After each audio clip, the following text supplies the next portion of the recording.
Oke. Hadirin yang saya hormati, selamat siang teman-teman, selamat siang Bapak. Kami dari kelompok tim 3, kami akan mempresentasikan mini project kami, yaitu BPJS ASIS. BPJS ASIS lahir dari satu kegelisahan yang sama-sama kita rasakan. Layanan publik yang seharusnya membantu seringkali justru membingungkan masyarakat.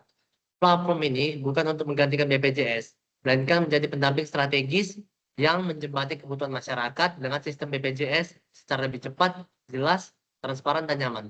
Melalui satu platform web, masyarakat dapat mengecek status pesertaan, mendaftar BPJS, mencari fasilitas kesehatan, serta memahami layanan yang seringkali terasa rumit. Inilah bentuk inovasi pelayanan publik berbasis teknologi, bukan sekedar digitalisasi, tetapi penyederhanaan yang benar-benar dirasakan manfaatnya oleh rakyat. Dari sisi ekonomi, digital BPJS ASIS berdiri di atas pasar yang sangat besar. Ratusan juta peserta BPJS dengan kebutuhan yang terus berulang memerlukan platform kami ini. Platform ini mengadopsi model bisnis yang sehat dan berkelanjutan melalui iklan dan display yang relevan, serta fitur premium listing bagi klinik, UMKM, dan agen layanan. Mirip ekosistem seperti GoFood, di mana visibilitas menjadi nilai ekonomi. Dengan pendekatan ini, platform tidak membebani masyarakat, namun justru membuka peluang baru bagi pelaku usaha layanan kesehatan dan UMKM untuk tumbuh bersama kebutuhan publik yang nyata. Secara strategis, BPJS ASIS dirancang inklusif dan menghubungi. Website menjadi pintu utama bagi masyarakat digital. Sementara jaringan independent agent seperti kantor konter PPOB, toko fotokopi, dan konter HP menjadi perpanjangan tangan layanan bagi masyarakat offline. Dengan biaya promosi yang efisien, serta sistem operasi yang terstandarisasi dan dipersonalisasi, BPJS ASIS bukan hanya untuk platform bantuan, melainkan infrastruktur pendukung layanan BPJS yang siap diskalakan secara nasional.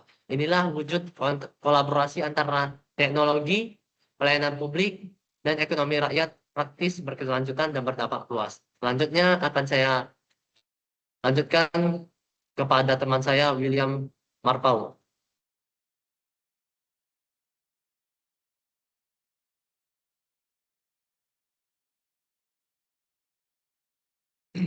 Oke, saya akan melanjutkan presentasi dari teman saya, Joshua Daci. Oke, ya, saya akan menjelaskan tentang target penggunaan kami. Target penggunaan kami itu beragam dan memiliki 4 segmen, yaitu masyarakat umum, fasilitas kesehatan, UMKM medis, serta perusahaan. Nah, yang pertama itu masyarakat umum. Eh, Kami membantu masyarakat untuk membutuhkan informasi cepat terkait pendaftaran, pembayaran, iuran, hingga perpindahan fasilitas kesehatan. Nah, yang kedua, fasilitas kesehatan. Kami membantu seperti klinik, puskesmas, dan rumah sakit yang ingin tampil sebagai rekomendasi utama dan lebih mudah ditemukan oleh pasien. Yang ketiga, UMKM medis, seperti apotek, dan laboratorium yang membutuhkan explore serta peluang promosi melalui platform digital. Yang terakhir, yaitu perusahaan. Kami membantu supaya bisa menyasar perusahaan, khususnya bisnis kecil dan menengah yang memerlukan bantuan dalam pengolahan BPJS bagi karyawannya.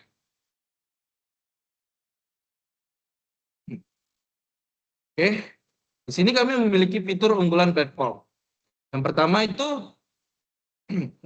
pusat informasi lengkap, yaitu kami menyediakan panduan pendaftaran BPJS, perpindahan fasilitas kesehatan, pembayaran iuran, serta sistem kelas kris hingga PAQ terbaru yang selalu diperbarui. Yang kedua, kami membuat simulasi online, yang dimana pengguna dapat menghitung iuran BPJS, mensimulasikan perubahan kelas, serta menemukan fasilitas kesehatan terdekat sesuai kebutuhan mereka. Yang ketiga, ada map akses, yaitu menampilkan lokasi klinik dan rumah sakit terdekat lengkap dengan rating, fasilitas tersedia, dan jam operasi mereka. Yang keempat, ada asisten digital. Kami membuat ini untuk membantu masyarakat atau yang lain untuk melakukan AI atau chatbot yang memberikan panduan langkah demi langkah dan menjawab pertanyaan seputar BPJS secara cepat dan iteratif. Yang keempat, yang kelima, kami menjadikan BPJS itu menjadi antrian online, yaitu intermigrasi sistem antrian bagi fasilitas kesehatan yang bekerja sama sehingga pasien tidak terlalu menunggu lama. Yang terakhir yaitu premium listing, yaitu sistem rekomendasi yang memungkinkan fasilitas kesehatan tampil di posisi teratas, seperti sistem pada aplikasi layanan pesan antar. Ya, segitu saja yang bisa saya sampaikan. Saya akan melanjutkan ke teman saya, yaitu Joshua Utabarat. Gimana?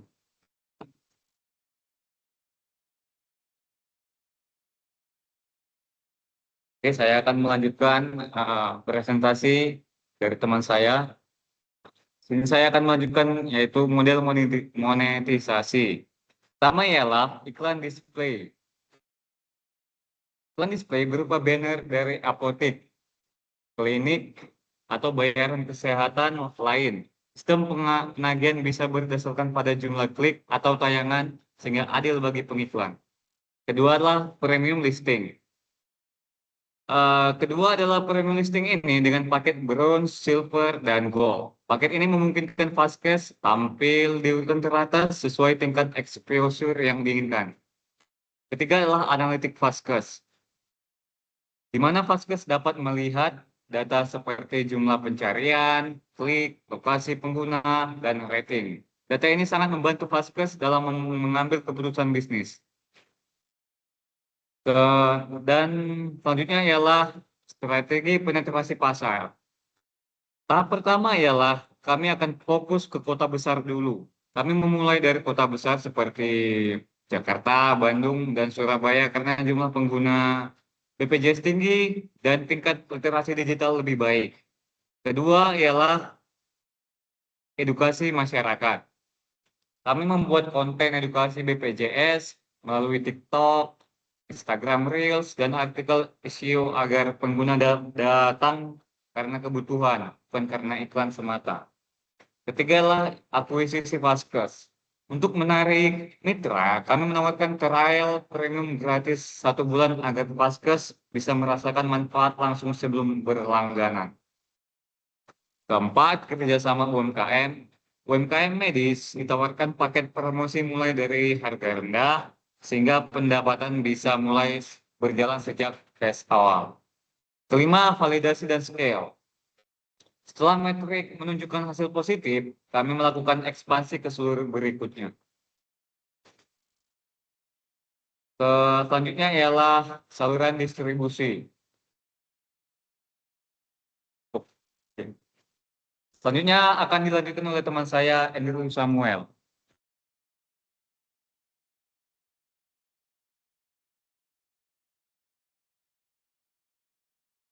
Oke teman-teman, terima kasih untuk penjelasan sebelumnya.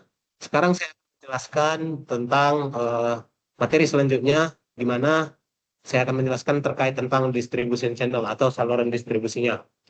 Pada slide ini, kita membahas bagaimana BPJS ASIS itu kami diskusikan untuk menjangkau penggunanya. Jadi BPJS ASIS ini menggunakan 2 saluran distribusi utama yang saling melengkapi. Yang pertama ada web page dan yang kedua ada independent agent.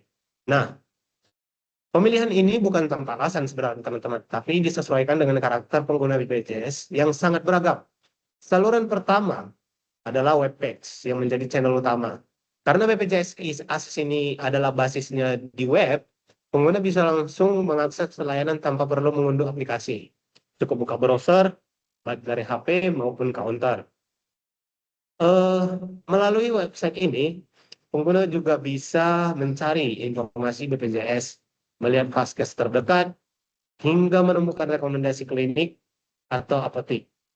Di sisi lain, Fastcash dan UMKM ini, medis juga bisa langsung mendaftar paket premium dan memasang iklan secara mandiri. Yang artinya, website ini berfungsi sebagai pusat layanan, pusat edukasi, sekaligus pusat transaksi. Tentunya ini untuk memudahkan pengguna juga, kami menyediakannya.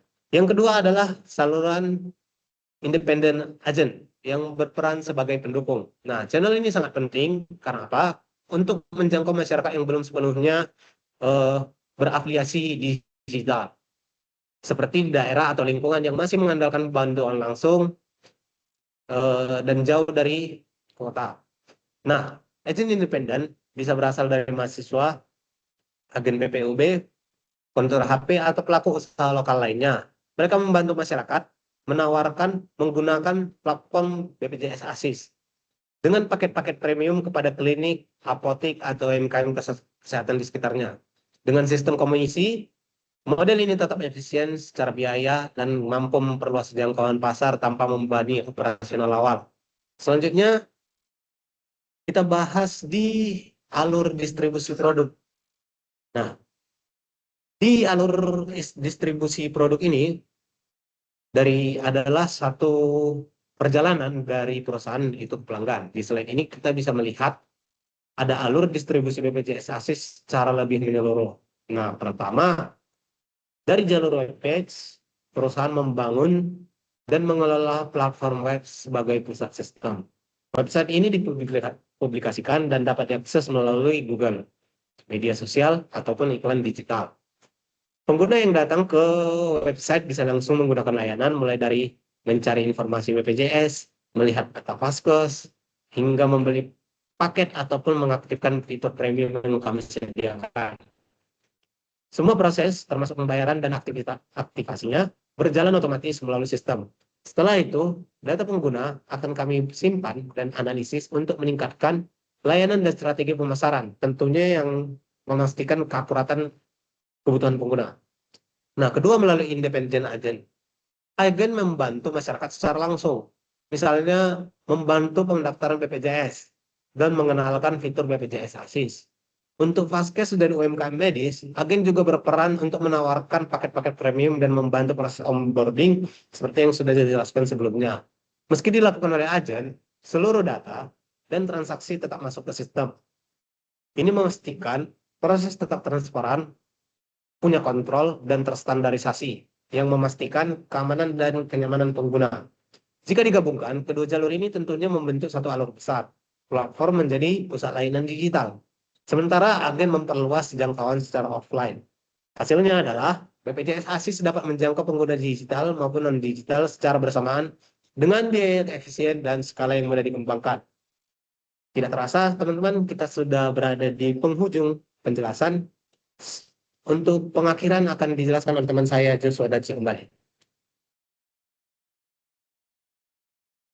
Oke, kami sudah berada di akhir presentasi kami. Saya akan akhiri presentasi ini dengan slogan kami, yaitu layanan cepat, pasien puas. Amin.